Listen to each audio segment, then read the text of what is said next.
जय Hind class 11th। जय हिंद सर्पियंस। Welcome to online class of Shri Ram Public School. Me Dharmendra Singh, your Hindi teacher. पिछली कक्षा में आपने शेखर जोशी के बारे में जाना, उनके जीवन का संक्षेप परिचय प्राप्त किया। आज हम आपकी पाठ्यपुस्तक में स्थित गलता लोहा, जो कि शेखर जोशी जी द्वारा लिखित है, उसको पढ़ने का प्रयास करेंगे। शीर्षक है गलता लोहा। मोहन के पैर अनायास ही शिल्पकार टोले की ओर मुड़ गए।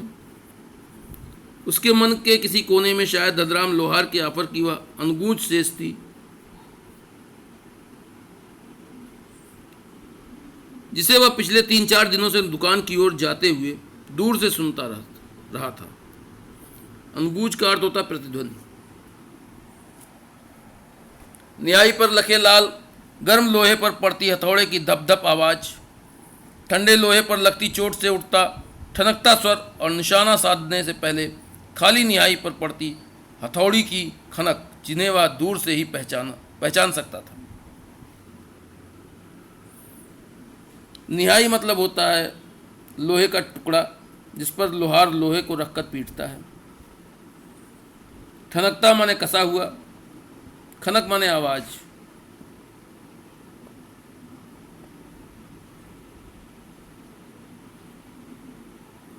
लंबे बेट वाले हंसुए को लेकर वह घर से इस उद्देश्य से निकला था कि अपने खेतों के किनारे उगाई कांटेदार झाड़ियों को काट छांट कर साफ कराएगा। हंसुआ माने जानते ही होंगे आप लोग, घरों में प्रयोग होता है, घास काटने का औजार है ये।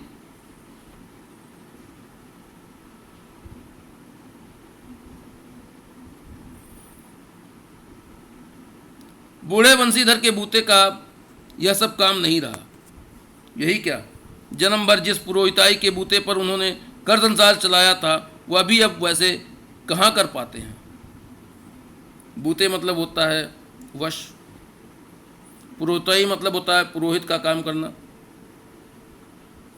यजमान लोग उनकी निष्ठा और संयम के कारण ही उन पर श्रद्धा रखते हैं, लेकिन बुढ़ापे का जर्जर शरीर अब उतना कठिन परिश्रम और व्रत उपवास नहीं झेल पाता।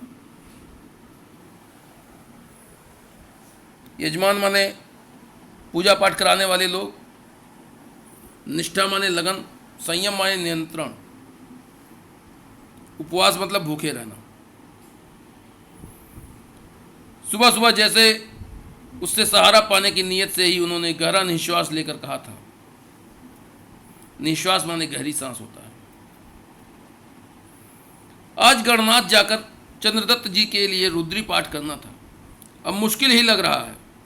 यह 2 मील की सीढ़ी चढ़ाई अब अपने बूते की नहीं। एकाएक ना भी नहीं कहा जा सकता, कुछ समझ में नहीं आता। रुद्री पाठ मतलब होता है भगवान शंकर की पूजा के लिए मंत्र पढ़ना।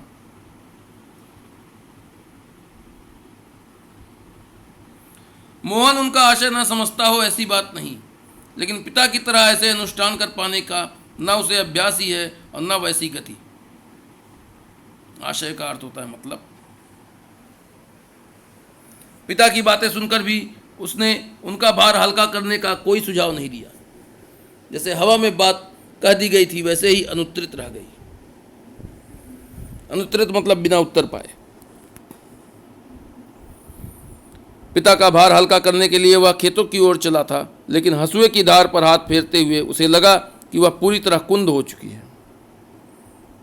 कुंद का अर्थ होता है धारहीन। धनराम अपने बाएं हाथ से धौंकनी फूंकता हुआ दाएं हाथ से भट्टी को में गर्म होते लोहे को उलट पलट रहा था, और मोहन भट्टी से दूर हटकर एक खाली कनिस्तर के ऊपर बैठा उसकी कारीगरी को पारखी निगाहों से देख रहा था। धौंकनी माने लोहे की नली होती है। कनिस्तर माने लोहे का चौकोर पीपा। पारखी मतलब होता है परखने की क्षमता रखने वाला। मास्टर त्रिलोक सिंह तो अब गुजर गए होंगे, मोहन ने पूछा। वे दोनों अब अपने बचपन की दुनिया में लौट आए थे। धनराम की आंखों में एक चमक सी आ गई। वह बोला, माँ साहब भी क्या आदमी थे लला, अभी पिछले साल ही गुजरे। सच कहूँ आखिरी दम तक उनकी छड़ी का डर लगा ही रहता था।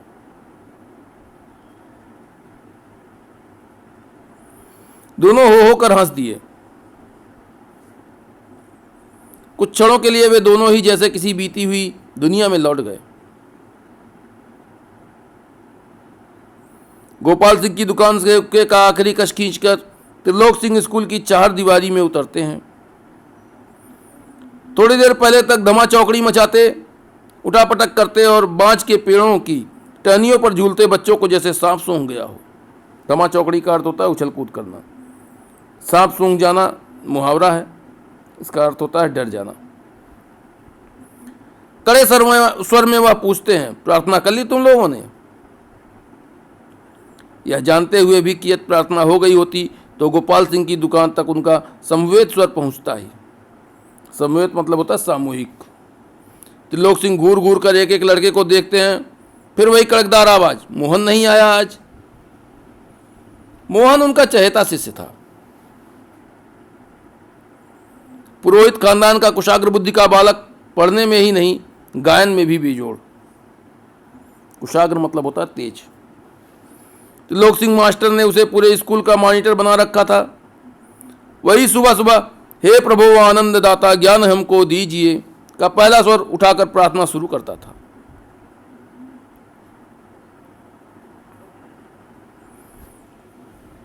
मोहन को लेकर मास्टर त्रिलोक सिंह को बड़ी उम्मीदें थी।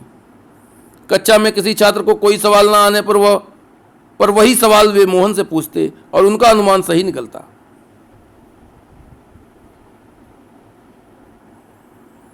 मोहन ठीक ठीक उत्तर देकर उन्हें संतुष्ट कर देता और तब वे उस फिसड्डी बालक को दंड देने का भार मोहन पर डाल देते।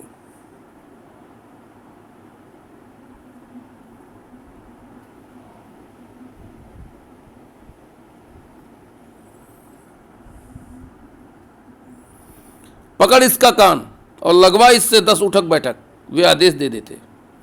धनराम भी उन अनेक छात्रों में से एक था जिसने त्रिलोक सिंह मास्टर के आदेश पर अपने हमजोली मोहन के हाथों कई बार बेत खाए थे या कान खिंचवाए थे। मोहन के प्रति थोड़ी बहुत ईर्ष्या रहने पर भी धनराम प्रारंभ से ही उसके प्रति स्नेह और आदर का भाव रखता था।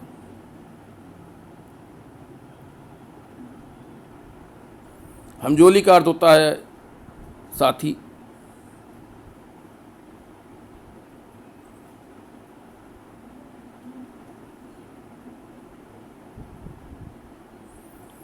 इसका एक कारण शायद यह था कि बचपन से ही मन में बैठा दी गई जातिगत हीनता के कारण धनराम ने कभी मोहन को अपना प्रतिद्वंदी नहीं समझा, बल्कि वह इसे मोहन का अधिकार ही समझता रहा था। प्रतिद्वंदी का अर्थ होता है दुश्मन। बीच बीच में त्रिलोक सिंह मास्टर का यह कहना कि मोहन एक दिन बहुत बड़ा आदमी बनकर स्कूल का और उनका नाम ऊंचा करेगा, धनराम के लिए किसी और तरह से सोचने की गुंजाइश ही नहीं रखता था। गुंजाइश मानी जगह। और धनराम वह गांव के दूसरे खेतिहर या मजदूर परिवारों के लड़कों की तरह किसी प्रकार तीसरे दर्जे तक ही स्कूल का मुंह देख पाया था। त्रिलोक सिंह मास्टर कभी कभार ही उस पर विशेष ध्यान देते थे। एक दिन अचानक ही उन्होंने पूछ लिया, धनुआ 13 का पहाड़ा सुना तो?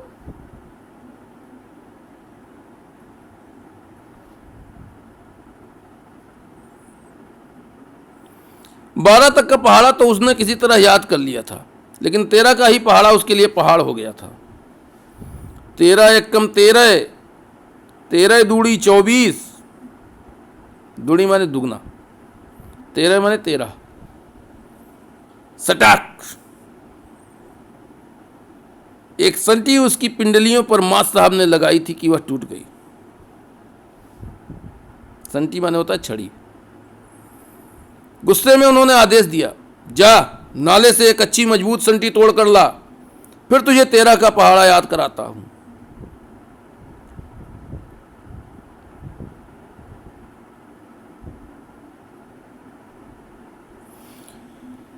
त्रिलोक सिंह मास्टर का यह सामान्य नियम था। सजा पाने वाले को ही अपने लिए हथियार भी जुटाना होता था, और जाहिर है बलि का बकरा अपने से अधिक मास्टर के संतोष को ध्यान में रखकर टहनी का चुनाव ऐसे करता जैसे वह अपने लिए नहीं बल्कि किसी दूसरे को दंडित करने के लिए हथियार का चुनाव कर रहा हो।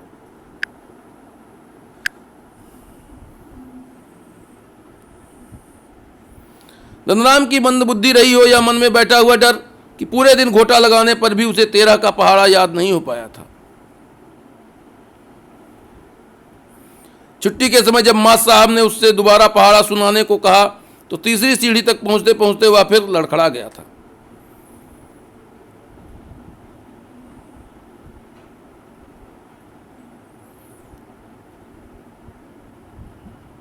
लेकिन इस बार मास्टर त्रिलोक सिंह ने उसके लाए हुए बेंत का उपयोग करने की बजाय जबान की चाबुक लगा दी थी।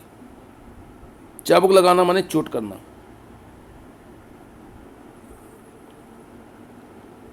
घोंटा लगाना मतलब रटना। तेरे दिमाग में तो लोहा भरा है रे, विद्या का ताप कहां लगेगा इसमें। अपने थैले से 5-6 दरातियां निकालकर उन्होंने धनराम को धार लाने के लिए पकड़ा दी थी।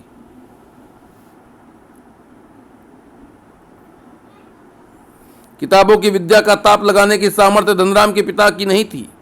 धनराम हाथ पैर चलाने लायक हुआ ही था कि बाप ने उसे धौंकनी फूंकने या सान लगाने के कामों में उलझाना शुरू कर दिया और फिर धीरे धीरे हथौड़े से लेकर घन चलाने की विद्या सिखाने लगा।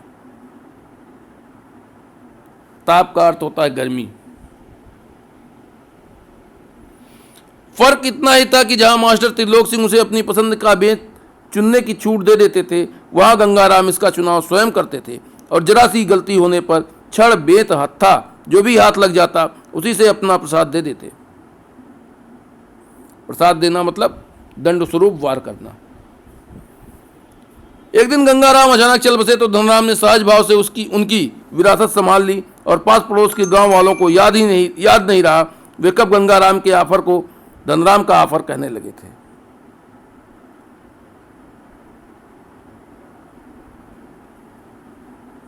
विरासत का अर्थ होता है पुरखों से प्राप्त ज्ञान या संपत्ति।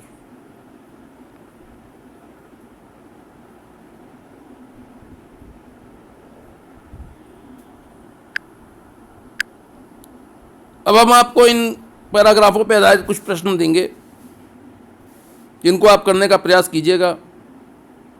सदैव की तरह इस बार भी हम आपको बता देना चाहते हैं कि अगर आपको कहीं किसी प्रकार की क्लिष्टता आ रही है, समस्या आ रही है, कठिनता आ रही है, उस प्रश्न का उत्तर देने में अपने आप को आप असमर्थ महसूस कर रहे हैं, तो आप सायंकाल अपने दिए गए निर्दिष्ट समय में कमेंट के माध्यम से आप उस प्रश्न का उत्तर जानने का प्रयास कर सकते हैं। आज का आपका प्रथम प्रश्न है,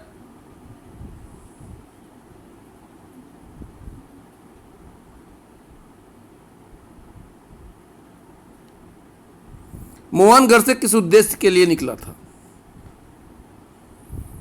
पुनः सुन लें, मोहन घर से किस उद्देश्य के लिए निकला था। प्रश्न संख्या 2, यजमान किस पर श्रद्धा रखते थे तथा क्यों। यजमान किस पर श्रद्धा रखते थे तथा क्यों।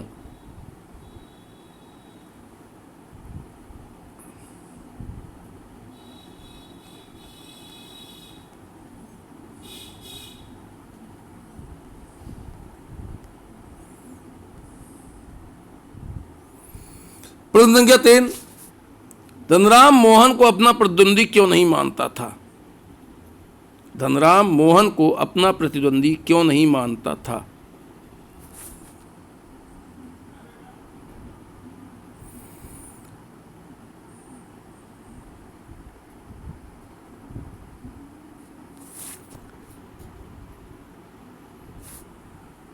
प्रश्न संख्या 4,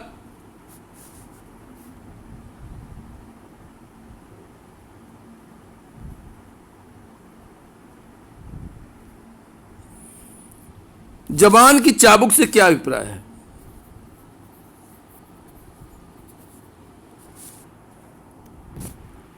जबान की चाबुक से क्या अभिप्राय है। प्रश्न संख्या 5, अध्यापक और धनराम के पिता के दंड देने में क्या अंतर था। अध्यापक और धनराम के पिता के दंड देने में क्या अंतर था।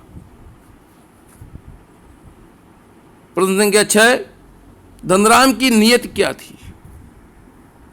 धनराम की नियत क्या थी? आप इन सभी प्रश्नों को करने का प्रयास कीजिएगा। आपको कहीं पे भी किसी भी प्रकार की समस्या आती है तो सायंकाल दिए गए निर्दिष्ट समय में आप कमेंट के माध्यम से उसका समुचित उत्तर जानने का प्रयास कर सकते हैं। Thank you class, thank you एसआरपियंस।